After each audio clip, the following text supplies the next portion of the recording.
নমস্কার, আমি সুরিতা চলে এসেছি আমার আবৃত্তি, সঞ্চালনা, গল্প পাঠ এবং সংবাদ পাঠের অনলাইন ক্লাস মধুমতিতে।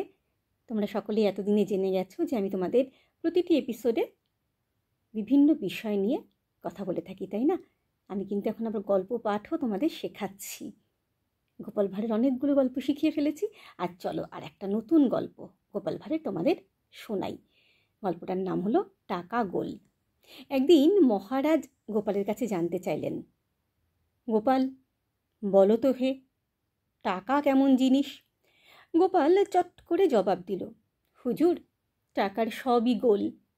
মহারাজ বুঝতে না পেরে বললেন, কীরকম?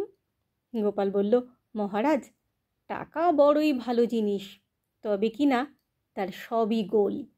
টাকা দিতে গোল, টাকা পেতে গোল, টাকা দেখতে গোল, টাকার হিসেবে গোল, টাকা চাইলে গোল, টাকা দিলে গোল, টাকা থাকলে গোল, টাকা না থাকলেও গোল। টাকার সবই গোল হুজুর। তাহলে দেখলে তো গোপাল কি সুন্দর বুদ্ধি করে মজার ছলে উত্তর দিল। তাহলে এই রকম সুন্দর সুন্দর গল্প শিখতে চাইলে অবশ্যই আমার চ্যানেলটা দেখতে থাকো। সাবস্ক্রাইব যারা করেছো তারা তো খুব ভালো কাজ করে ফেলেছো, যারা করোনি তারা এক্ষুনি সাবস্ক্রাইব করে ফেলো। আর লাইক, শেয়ার, কমেন্ট করতে ভুলো না কিন্তু। তাহলে আজকের মতো চলি, টাটা।